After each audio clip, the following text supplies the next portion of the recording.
My sister's wedding kiss. A betrayal I never saw coming. I should have known. I really should have seen the storm brewing.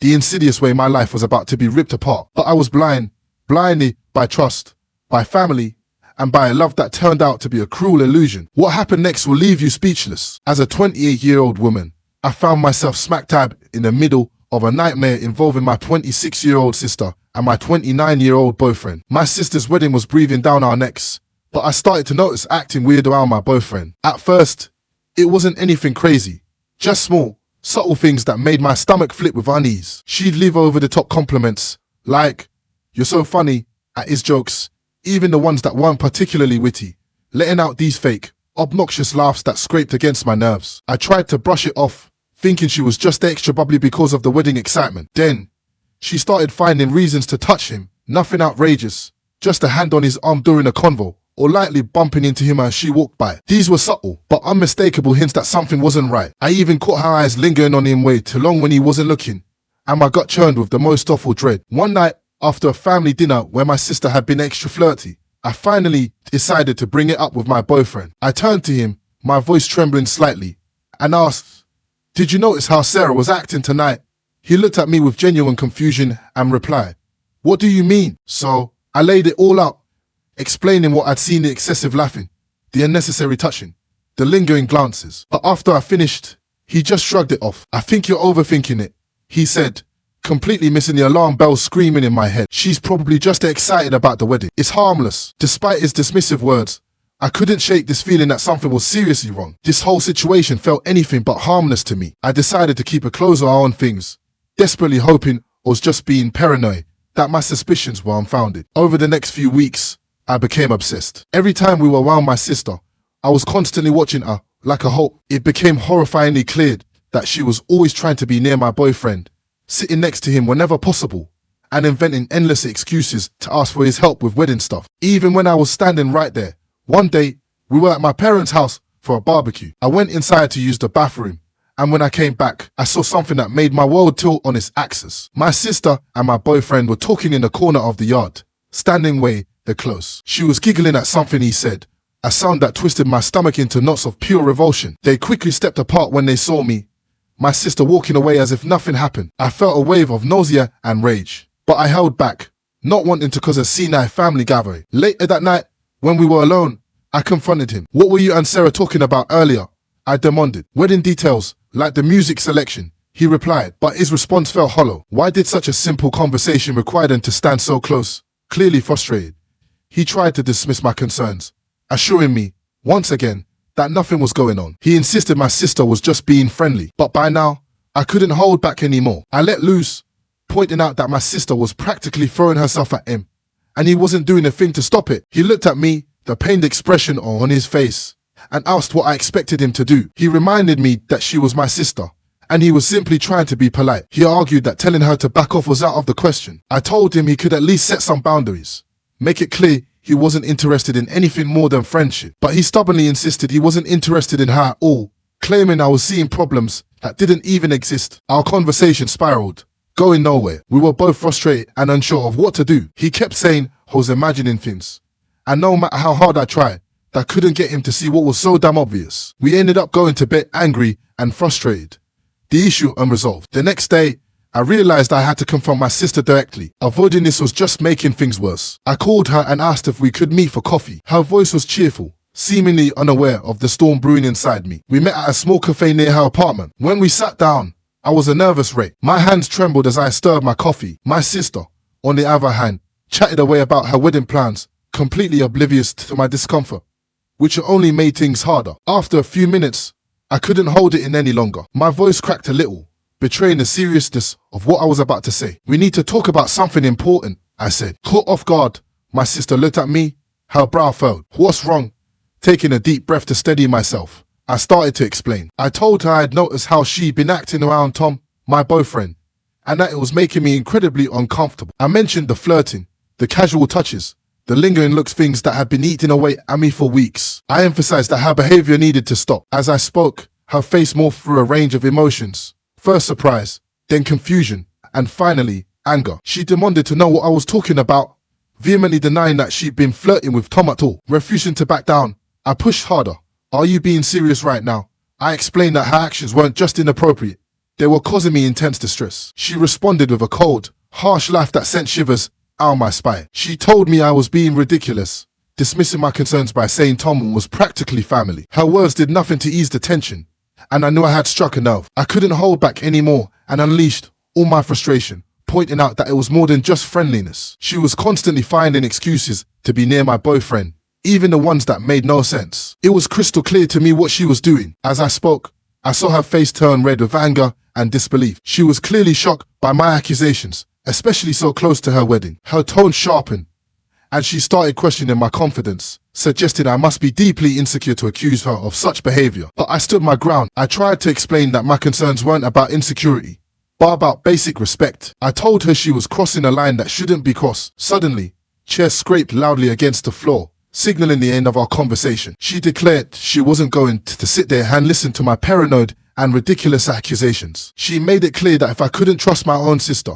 that was my problem, not hers. With that, she stormed out of the cafe, leaving me alone with a swirl of emotions. I felt lost and started to question myself. Had I overreacted? Was I really just being paranoid? When I got home, my boyfriend immediately knew something was wrong. He asked what happened, and I recounted my conversation with my sister. As I shared the details, I could see concern growing on his face, especially with her wedding just around the corner. Defensive, I asked him if he was taking her side. He quickly reassured me he wasn't, but he expressed doubts that Sarah had been flirting with him. He even suggested that if she had been confronting her so directly wasn't the best approach. Tears welled up in my eyes, and I couldn't help but ask, so what was I supposed to do?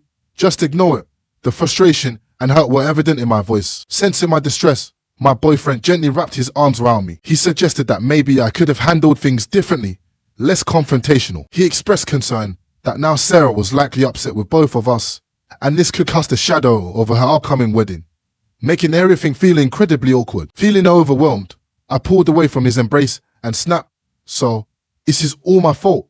I needed to know if he truly believed I was to blame. He hesitated, clearly struggling to find the right words, and explained that he didn't mean to place the blame solely on me. But he didn't deny that I might have overreacted, letting my emotions get the better of me. We argued for a while, but it was clear we weren't going to reach a resolution, and neither of us seemed willing to fully understand the other's point of view. Eventually, he decided to go to bed, leaving me alone with my swirling thoughts and anxieties. The days that followed were filled with tension. My sister stopped speaking to me entirely, creating a painful distance between us. My parents called, wanting to know why she was so upset. I tried to explain the situation, but they didn't seem to get it. As the wedding day drew closer, I felt increasingly uncertain about everything. I was supposed to be a bridesmaid, an important role that now felt like a burden. I wasn't even sure if Sarah still wanted me to be part of her big day. My boyfriend, on the other hand, kept telling me everything would be okay, and he suggested we both attend the wedding to show there were no hard feelings. But the thought of standing there, watching my sister walk down the aisle,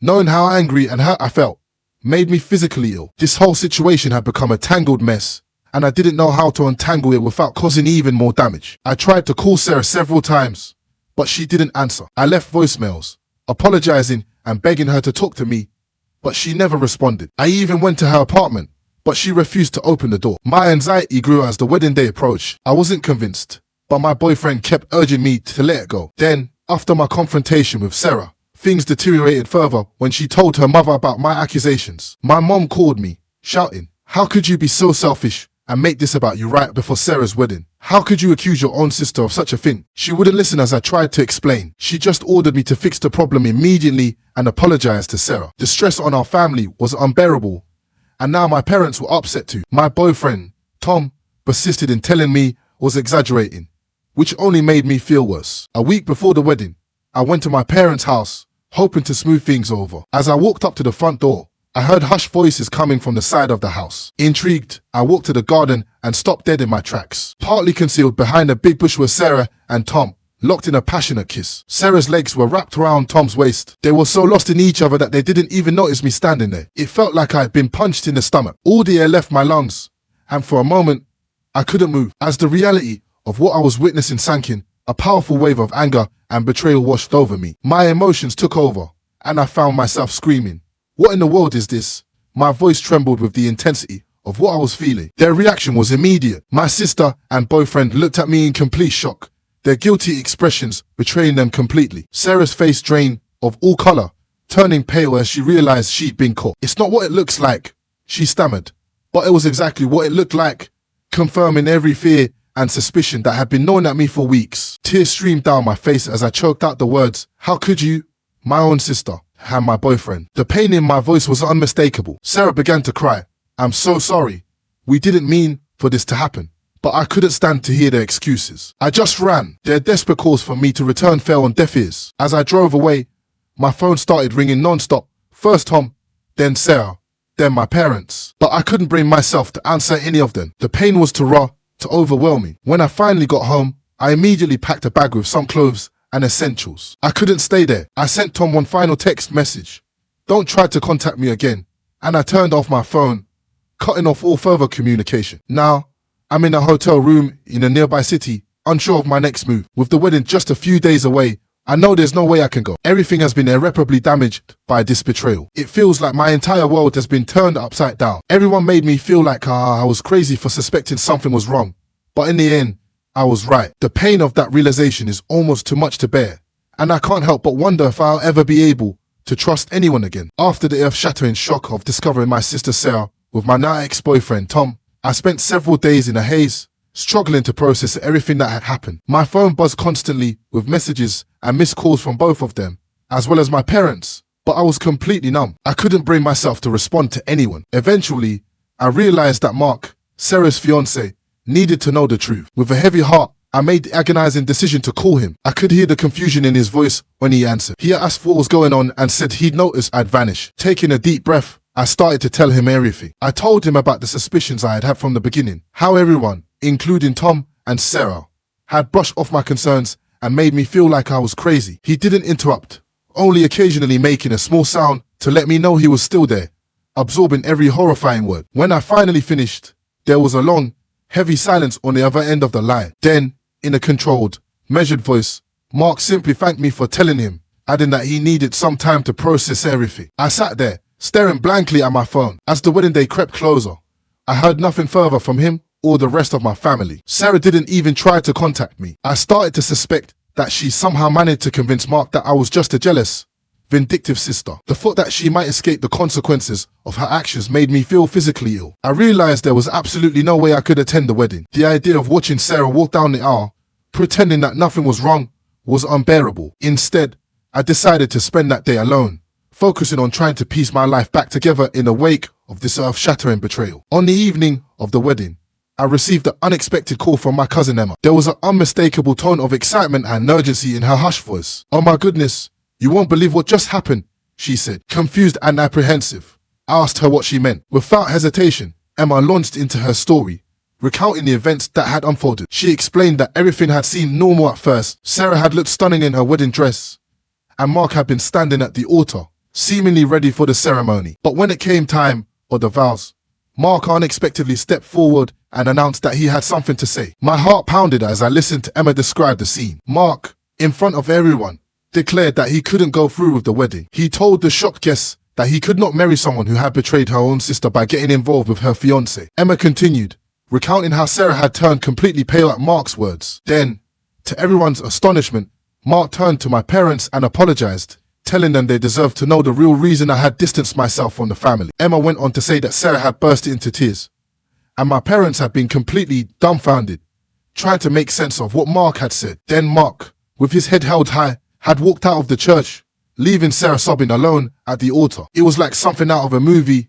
Emma exclaimed, "Your parents are trying to get the full story from Sarah now, but she's a mess." As I sat there, alone in my hotel room, a sense of vindication washed over me. The truth had finally come to light. On the other hand, I couldn't help but feel deep sadness for the pain and turmoil this had brought upon my family. Emma, sensing my silence, gently asked, "Are you okay?" "I'm not sure," I admitted. I never wanted it to end like this. After a little more conversation with Emma, I hung up and sat in silence, trying to sort through my tangled thoughts. The truth was out, but now my whole family was caught in the crossfire. I came to see that while the truth was out in the open, it didn't instantly fix everything. But for the first time since this nightmare began, I felt a flicker of relief. At least I could finally start to move forward, free from the crippling weight of hidden truths dragging me down. As for what's next, I honestly have no idea. But right now, I'm taking it one day at a time. If nothing else, this experience has shown me the importance of trusting my instincts and standing up for myself.